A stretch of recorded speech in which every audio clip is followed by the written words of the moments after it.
11 मई 1998 दोपहर के 3:45 पर भारत के थार डेजर्ट में 200 मीटर की गहराई में 3 एक्सप्लोजन होते हैं। भूकंप की तरंगें सारी धरती में दौड़ जाती हैं और उसके कंपन दिल्ली, वॉशिंगटन, बीजिंग, इस्लामाबाद हर जगह महसूस किए जाते हैं। सबके समझ में आ चुका था कि भारत अब एटॉमिक पावर बन चुका है। उस समय के प्रधानमंत्री अटल बिहारी वाजपेयी के पास पोखरण टेस्ट साइट से एक मैसेज आता है, बुद्धा स्माइल्स अगेन।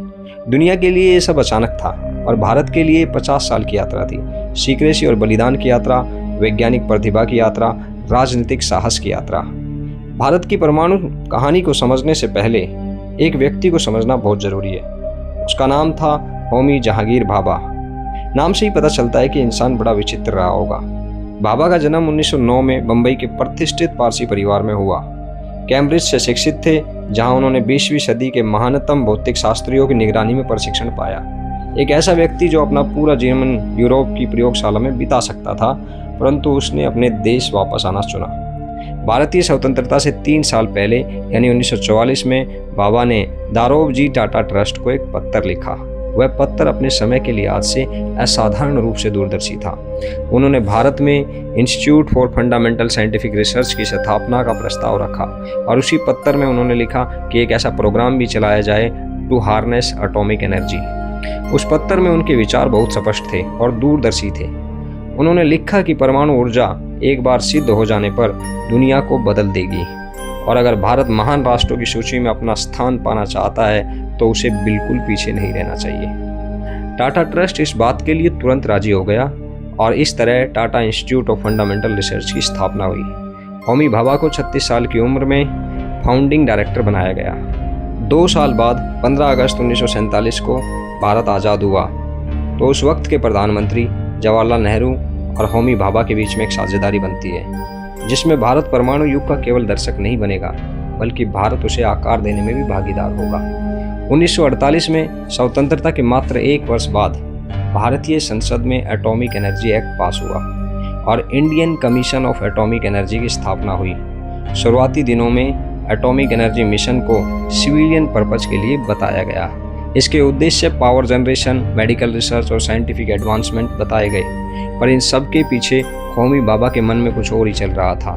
जो राष्ट्र अपनी रक्षा नहीं कर सकता वह अधिक समय तक स्वतंत्रता नहीं पा सकता। 20वीं सदी ने यह सबक सबको सिखा दिया था। हिरोशिमा और नागासाकी पर गिरने वाले एटॉमिक बॉम्ब ने शक्ति के सिद्धांत को हमेशा के लिए बदल दिया था।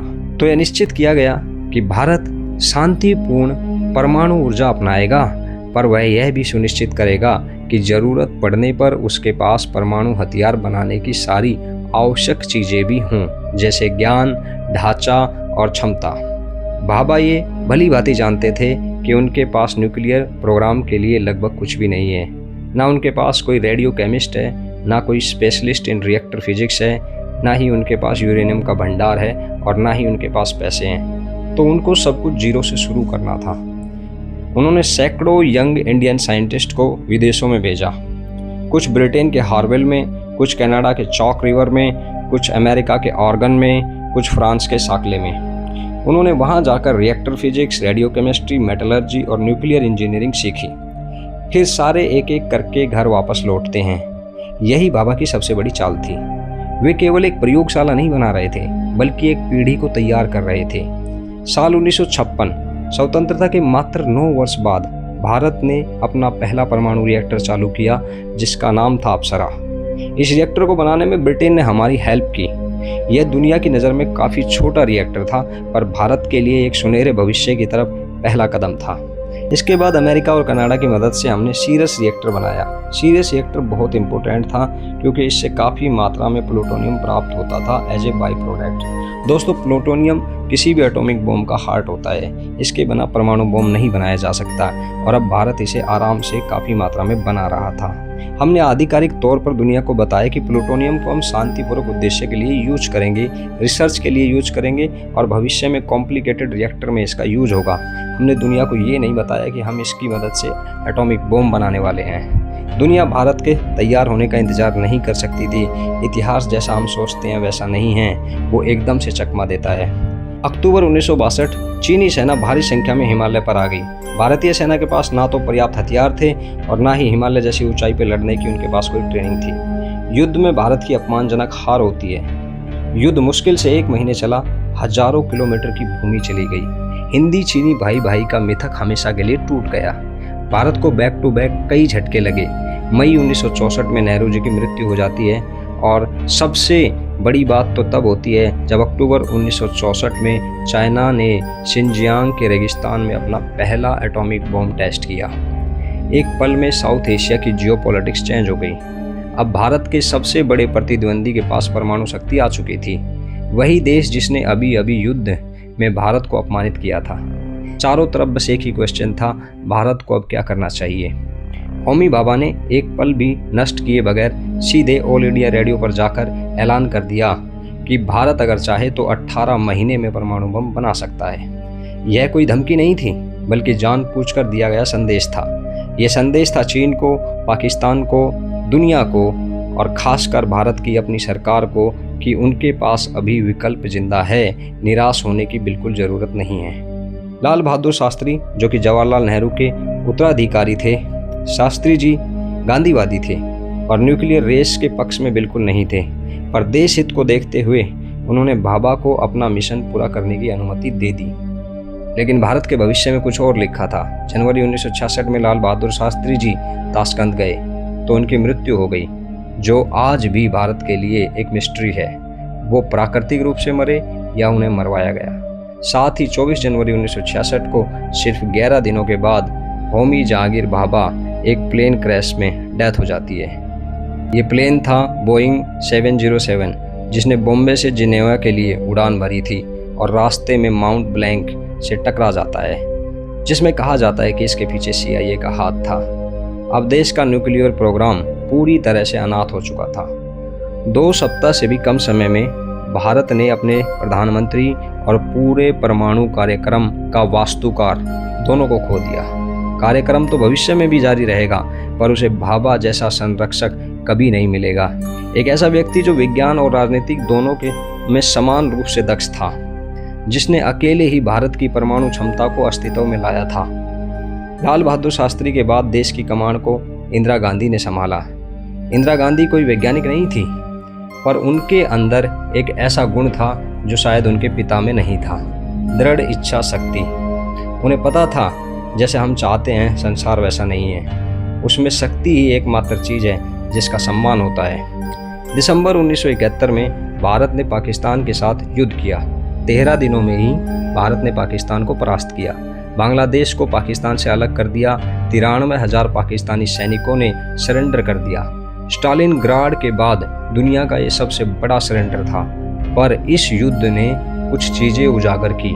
USA, जो ऑफिशियल रूप से खुद को न्यूट्रल बता रहा था, अपने एयरक्राफ्ट कैरियर USS एंटरप्राइज को बंगाल की खाड़ी में ले आया था और भारत को न्यूक्लियर अटैक से डरा रहा था।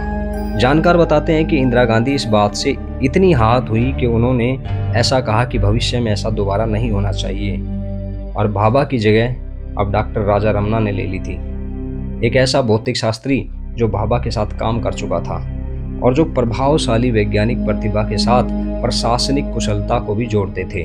डॉक्टर रमन्ना ने लगभग 75 वैज्ञानिकों की एक टीम बनाई और विस्फोट डिवाइस डिजाइन किया।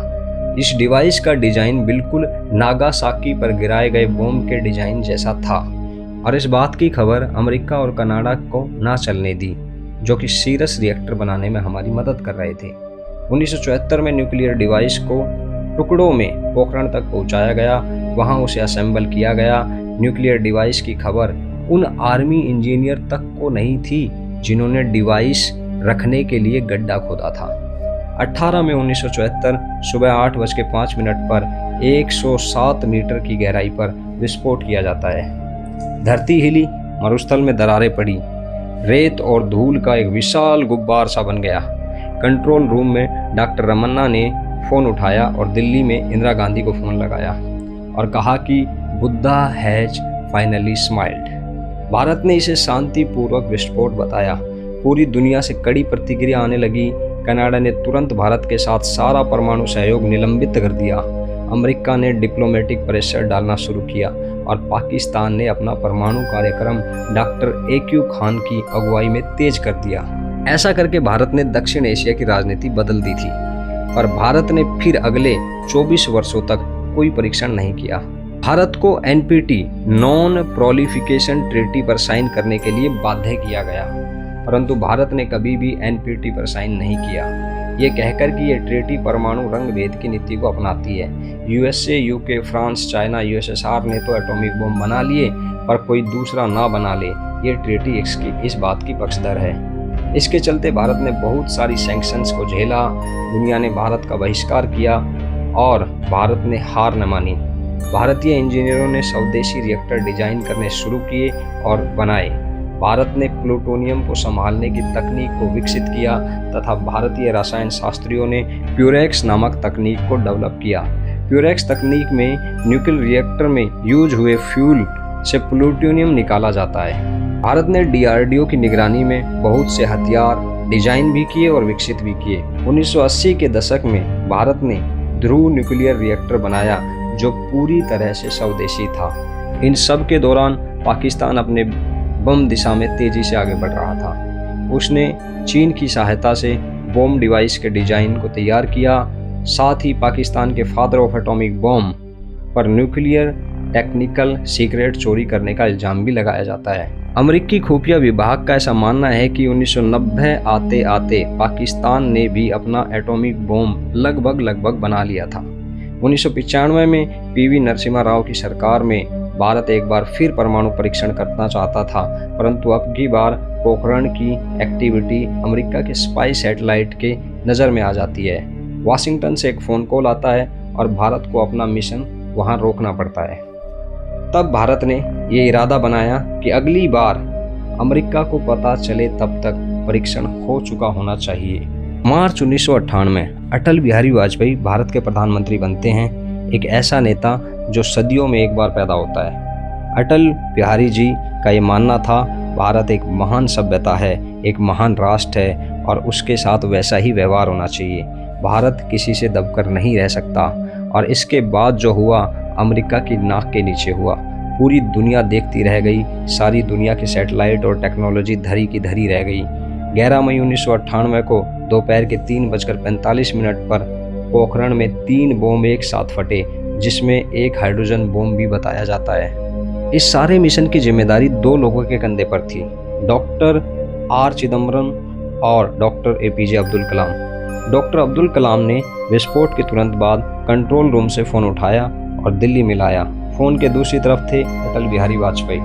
डॉक्टर कलाम ने कहा, बुद्धा स्माइल्स अगेन।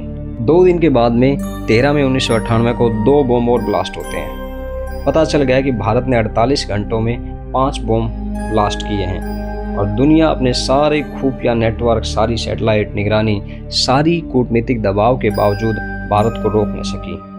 प्रधानमंत्री वाजपेयी ने राष्ट्र को संबोधित किया। उन्होंने कहा कि भारत अब एक परमाणु हथियार संपन्न राज्य बन गया है। उन्होंने कहा कि भारत किसी भी देश के विरुद्ध पहले परमाणु हथियार का उपयोग नहीं करेगा। उन्होंने कहा कि भारत के पास अब एक बड़ा बम है, पर किसी को धमकाने की उसकी कोई इच्छा नहीं है। इंटरनेशनल लेवल पर भारत की आलोचना होती है। USA ने भारत पर बहुत सारे सैंक्शन लगाए। जापान को अपना सहायता कार्यक्रम रोकना पड़ा। ज़्यादातर यूरोपियन देशों ने भारत का बहिष्कार किया, पर भारत के लोगों की प्रतिक्रिया अलग थी। सड़कों पर, गाँवों में एक ऐसी भावना थी जिसे केवल राहत कहा जा सकता है, एक गहरी भावनात्मक राहत। मानो सर से सदियों का बोझ उतर गया है। अरबों लोगों का राष्ट्र एक पल के लिए महसूस करता है कि हाँ, उसे भी दुनिया ने नोटिस किया है, कि हाँ, उसे सुना गया है, कि अब उसे नज़रअंदाज नहीं किया जा सकता। सदियों के बाद भारत फिर से दुनिया में अपना स्थान वापस पा रहा था। आज जब हम गर्व से कहते हैं हमारा भारत महान, तो कितना याद करते हैं उन्हें जिन्होंने दिन रात जागकर इस देश को महान बनाया है। Homi Bhabha, Vikram Sarabhai, doctor Ramanna, PK Iyengar, R Chidambaram, APJ Abdul Kalam और फिर वे हजारों जिनका नाम कभी नहीं लिया जाएगा। उन इंजीनियरों, उन रसायन शास्त्रियों को जो इस मिशन में शामिल थे, भारत पर उनका ऋण है जो उसने कभी पूरी तरह स्वीकार नहीं किया। होमी भाभा वो इंसान जिसने सबसे पहले सपना देखा, भारत को अगर महान राष्ट्र की सूची में शामिल होना है तो उसे आज ही उठना होगा।